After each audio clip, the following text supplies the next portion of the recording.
નમસ્તે વિદ્યાર્થી મિત્રો, આજે આપણે ધોરણ 6 વિષય સામાજિક વિજ્ઞાન એની અંદર પાઠ 6 મૌર્યયુગ, ચંદ્રગુપ્ત અને સમ્રાટ અશોક એટલે આ પાઠ પરથી આપણને ખ્યાલ આવે વિદ્યાર્થી મિત્રો કે મૌર્ય યુગના સમયની અંદર ચંદ્રગુપ્ત અને સમ્રાટ અશોક આ બે રાજા શાસન કરી ગયા અને એમના વિશે આજે આપણે ભણવાના છે। તો એક ઉદાહરણ તરીકે હું સમજાવું કે બાળકો હતા અને એ બાળકો મેદાનની અંદર ક્રિકેટ રમે છે। હવે ક્રિકેટ રમવા માટે એ લોકો શું કરે છે, ટીમ બનાવીને બેટિંગ કરવાની કે બોલિંગ કરવાની એ તો તમે જાણો જ છો। એના માટે તમે સિક્કો ઉછાળો છો, બરાબર ને? શું કરો છો? સિક્કો ઉછાળો છો। તો જ્યારે આ બાળકો પણ સિક્કા ઉછાળે છે તો એ સિક્કા શું થાય છે કે સિક્કો હવામાંથી નીચે જમીન પર પડ્યો એટલે કિંગ પડ્યો। શું પડ્યો?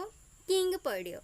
હવે એટલે જલ્પે નામનો એક બાળક છે એ બેટિંગ માંગી, બાજુમાં ઊભેલો હેતાંશ બોલી ઉઠ્યો, એટલે તે વિદ્યાર્થીઓ એટલે કે છોકરાઓમાંથી એક છોકરો બોલી ઉઠે છે, એનું નામ છે હેતાંશ, કે સિક્કા પર આવેલી આ સિંહની આકૃતિ ક્યાંથી લીધી હશે?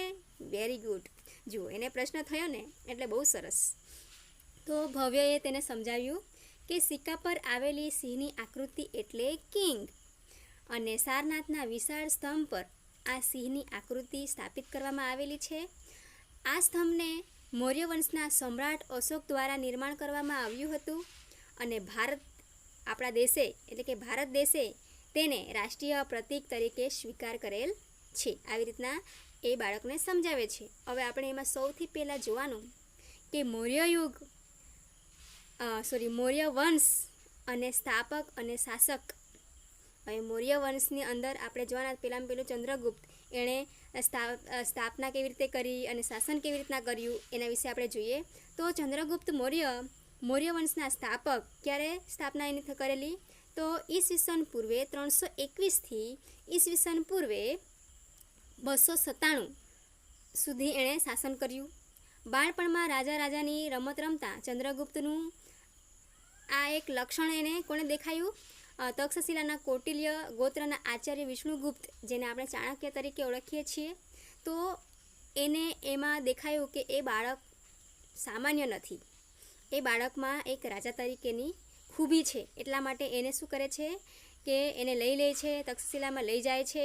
ત્યાં તેને શાસ્ત્રોની તાલીમ આપી। ચાણક્યની તાલીમની મદદથી અને માર્ગદર્શનથી ચંદ્રગુપ્ત મૌર્યએ ઈસવીસન પૂર્વે 321માં નંદવંશના અંતિમ સમ્રાટ કયો?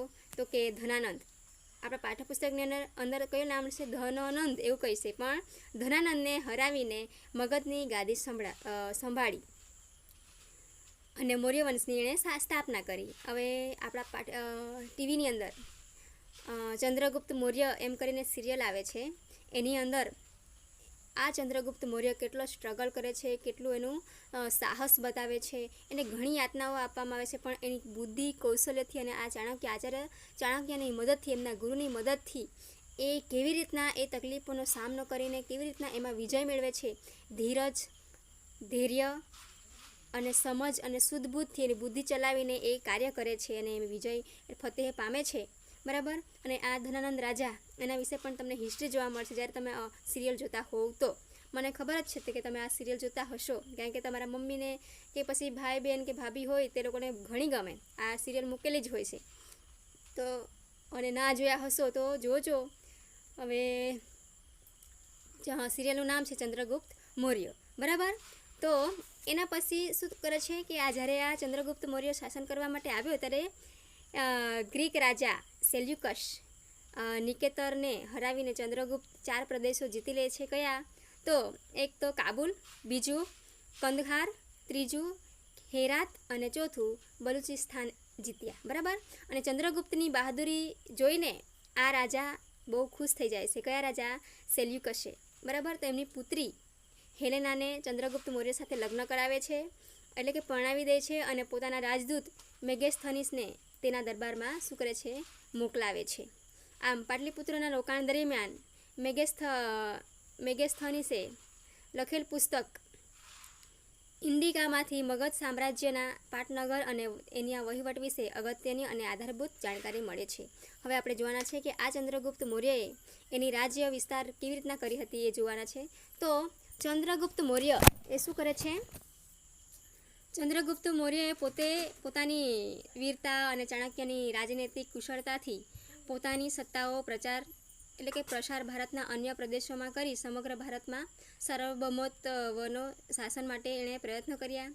તેમણે ઉત્તરમાં અફઘાનિસ્તાન, પેશાવર, કંદહારથી લઈને પૂર્વ બંગાળનું સુધીનું એમણે શાસન કર્યું. અને એ જ રીતે આપણે જોઈએ તો દક્ષિણ ભારતમાં કોંકણ, કર્ણાટક, ત્યાર પછી કર્ણાટક, મહારાષ્ટ્ર વગેરે પ્રદેશો પણ મગધ સામ્રાજ્યની સાથે જોડી દીધા. હવે વાયવ્યમાં છેક પશ્ચિમ ગાંધાર એટલે કે અફઘાનિસ્તાન સુધીના પ્રદેશો પણ આ ચંદ્રગુપ્ત મૌર્યએ સત્તા હેઠળ લાવી દીધા હતા. અને આમ સમગ્ર ભારત પર મૌર્ય સામ્રાજ્યની સાર્વભૌમત્વ સત્તા પ્રસ્થાપિત કરી હતી. હવે એમાં જ આપણે જોઈએ તો મૌર્ય રાજ્ય યુગમાં મુખ્ય નગર અને અભિલેખો મળેલા સ્થળો કયા કયા છે?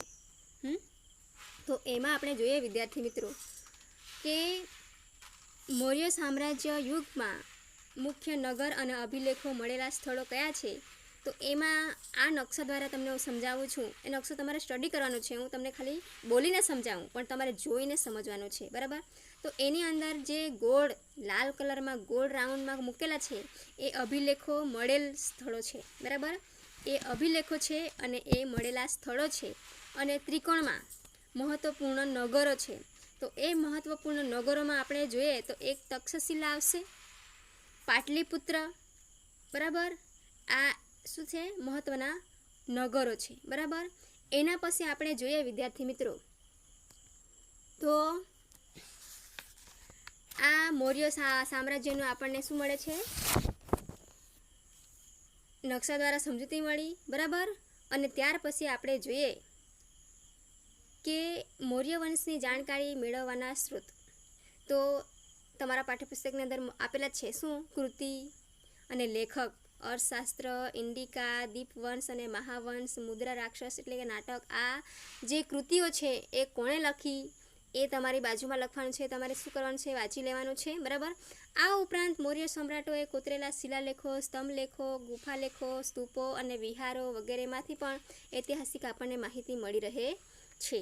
હવે આપણે જોઈએ તો ગ્રાન્ડ ટ્રંક રોડ GTR, ગ્રાન્ડ ટ્રંક રોડ એને ટૂંકમાં શું કહીએ આપણે? GTR. ઓકે, તો એશિયા ખંડનો સૌથી જૂનો અને લાંબો અને મુખ્ય રોડ, એશિયા ખંડનો સૌથી જૂનો અને લાંબો મુખ્ય રોડ, રસ્તો મીન્સ કે રોડને સમજ નહીં આવતી હોય તો રસ્તો, બરાબર? અને આ રોડનું નિર્માણ સૌપ્રથમ ચંદ્રગુપ્ત મૌર્યના સમયમાં થયું હતું. તે તામ્રલિપિ થઈને તક્ષશિલા અને તક્ષશિલાથી મધ્ય એશિયાને જોડતો હતો. તે સમયે ગંગાના મેદાનથી ગંધાર સુધીના આ રોડ વિસ્તરેલો જ હતો. શેરશાહ સૂરીએ પોતાના શાસનકાળમાં આ રોડનું પુનઃનિર્માણ કરાવ્યું હતું. અંગ્રેજ શાસનકાળ દરમિયાન ડેલહાઉસીએ કોલકાતાથી પેશાવર સુધી આ રોડનું ફરીથી રિનોવેશન કરાવ્યું હતું. અને વર્તમાન સમયમાં આ રોડ દિલ્હીથી કોલકાતા સુધીના રાષ્ટ્રીય ધોરીમાર્ગ તરીકે ઓળખવામાં આવે છે. હવે બીજું જોઈએ આપણે બિંદુસાર, ઈસવીસન પૂર્વે 297થી ઈસવીસન પૂર્વે 273. હવે બિંદુસાર એટલે ચંદ્રગુપ્ત મૌર્યનો દીકરો કે પુત્ર, બરાબર? ચંદ્રગુપ્તના અવસાન બાદ તેનો પુત્ર બિંદુસાર મગધની ગાદીએ આવ્યો. પિતા ચંદ્રગુપ્ત તરફથી વારસામાં મળેલું વિશાળ સામ્રાજ્ય યથાવત એટલે કે ટકાવી રાખવા માટે તેની ભેટ પુત્ર અશોકને આપી. એ જ બિંદુસારની મોટામાં મોટી સિદ્ધિ ગણાય છે. હવે બિંદુસારના શાસનમાં રાજકુમાર સુસીમની તક્ષશિલાના અને રાજકુમાર અશોકની અવંતીના રાષ્ટ્રીય એટલે કે રાજ્યપાલ તરીકે નિમણૂક થઈ હતી. અને સુસીમના સમયમાં તક્ષશિલામાં થયેલ બળવાને નિયંત્રણ કરવા માટે તે નિષ્ફળ રહ્યો. જ્યારે અશોકે આ કાર્ય સફળતાપૂર્વક પાર પાડી અને બળવો દબાવી દીધો. બિંદુસારે તેના શાસનકાળમાં કોઈ નવો પ્રદેશ જીત્યો ન હતો, પરંતુ ગ્રીક રાજ્યો સાથેના મૈત્રીભર્યા સંબંધો જાળવી રાખ્યા હતા. તેણે મગધની ગાદી પર લગભગ 25 વર્ષ સુધી શું કર્યું હતું? રાજ કર્યું હતું. અને ત્યાર પછી આવે છે સમ્રાટ અશોક. તો સમ્રાટ અશોક શું કરે છે? ઈસવીસન પૂર્વે 273 ઈસવીસન પૂર્વે 232 એટલે કે પિતા બિંદુસારના મૃત્યુ પછી મોટા ભાઈ સુસીમ અને બીજા સાવકા ભાઈઓ સાથે થયેલા સંઘર્ષોને કારણે ગાદીએ આવ્યાના 4 વર્ષ બાદ રાજધાની પાટલીપુત્રમાં અશોકનો રાજ્યાભિષેક થયો. અને રાજ્યાભિષેક બાદ અશોકે પિતા તરફથી વારસામાં મળેલ રાજ્ય વિસ્તારમાં એણે વધારો કર્યો. એણે શિલાલેખો બનાવ્યા અને સામ્રાજ્ય વાયવ્ય સરહદે આવેલા કંદહાર અને પેશાવરની ઉત્તર ભારતમાં નેપાળ સુધી, દક્ષિણ ભારતની અંદર મૈસૂર એટલે કે હાલ આપણું કર્ણાટક છે ત્યાં સુધી, અને પશ્ચિમમાં ગુજરાત સૌરાષ્ટ્ર સુધી, અને મગધ એટલે કે હાલનું બિહાર એમાં કલિંગ એટલે કે ઓડિશા સુધી ફેલાયેલું હતું. બરાબર. હવે કલિંગનું યુદ્ધ અને અશોકનું હૃદય પરિવર્તન એ તો આપણે જાણીએ જ છીએ વિદ્યાર્થી મિત્રો કે કલિંગનું યુદ્ધ થયું અને સમ્રાટ અશોકનું કેવી રીતે હૃદય પરિવર્તન થયું. કારણ કે જાણો છો તમે કે જ્યારે બે રાજ્યો વચ્ચે ઘણા એવા સૈનિકો લઈને લડાઈ થાય તો એની અંદર શું થાય? કોઈનો હાથ કપાઈ જાય, કોઈનો પગ કપાઈ જાય, કોઈનું ગળું કપાઈ જાય, અને ક્યાંથી કોઈના પેટમાં તલવાર ઘૂસે, ગમે તેવું લડાઈ થાય. બરાબર. પોતાનો બચાવ કરવા માટે એ લોકો સાહસ કરતા હોય. તો કેટલીય એવા માણસો સૈનિકો શું કરે છે? મરી જાય છે. ઘોડા, હાથી, જે કંઈ સામાન એની અંદર સજીવ હોય તે વસ્તુ બધું શું થાય છે? નાશ પામે છે, મૃત્યુ પામે છે. એ લડાઈ કલિંગના યુદ્ધની અંદર આખું લોહી લોહાણ એટલે કે નદી જાય છે લોહીની. અને એ યુદ્ધ સમાપ્ત થયા પછી સમ્રાટ અશોક શું કરે છે? એ જોવા માટે જાય છે ને આ બધું જોઈ છે. અને જેના કોઈનો ભાઈ, કોઈનો પતિ, કોઈનો પિતા, કોઈનો દાદા, એ વિધવા બહેનો કે એમના બાળકો એ લાશની પાસે બેસીને શું કરે છે? રડે છે, રુંદન કરે છે. અને જેણે આ યુદ્ધ કર્યું એને હાય આપે છે, બધું આપે છે. એ બધું શું કરે છે? આ સમ્રાટ અશોક જોઈ અને એને એ લોહીની નદીઓ પણ જોઈ છે. અને એ જોઈને સમ્રાટ અશોકનું હૃદય પરિવર્તન થઈ જાય છે. અને શું કરે છે? એને બહુ પસ્તાવો થાય છે. અને ત્યાર પછી એ તલવારને ફેંકી દે છે. અને શું કરે છે કે હવે પછી હું સારા કાર્યો કરીશ, કોઈ દિવસ યુદ્ધ કરું નહીં. અને શું કરે છે કે એણે બૌદ્ધ ધર્મ અંગીકાર કરી અશોક રાજધારી પુરુષમાંથી ધર્માનુરાગી અશોક બની ગયો. અશોક પહેલાં એવો શાસક હતો કે જેણે શિલાલેખો દ્વારા પોતાનો સંદેશ પ્રજા સુધી પહોંચાડવાનો પ્રયત્ન કર્યા. અને અશોકના મોટાભાગના અભિલેખોની ભાષા પ્રાકૃત અને લિપિ બ્રાહ્મી છે. બરાબર. તો એની અંદર તમને હું બતાવું છું વિદ્યાર્થી મિત્રો. જુઓ, પેલા ત્ર, અ અને પછી બીજા જે અક્ષર ખરા અહીંયા છે આપવામાં આવેલ છે એ મને પણ નથી સમજ પડતી. પણ એ ત્ર જે ખરી એ આપણી શું છે? પ્રારંભિક બ્રાહ્મી ભાષા. પછી તો દેવનાગરી હિન્દી ભાષા, અને એની બાજુમાં બાંગ્લા ભાષા છે, અને એની બાજુમાં મલયાલમ, અને છેલ્લે છે તમિલ. બરાબર.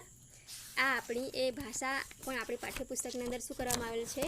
આપવામાં આવેલી છે. બરાબર. હવે તમને મેં સમ્રાટ અશોક વિશે શું કર્યું? કલિંગના યુદ્ધ પછી અશોકના વિચારોમાં પરિવર્તન આવ્યું, કેવી રીતના આવ્યું એ તો તમે સમજી શકો છો. બરાબર. હવે આપણે જોઈએ કે જ્યારે એના હૃદયની અંદર પરિવર્તન આવે છે ત્યારે ધર્મ પ્રચારક તરીકે અશોક કેવી રીતના બને છે. બરાબર. એ આપણે બીજા વિડીયોની અંદર જોઈએ. ધન્યવાદ.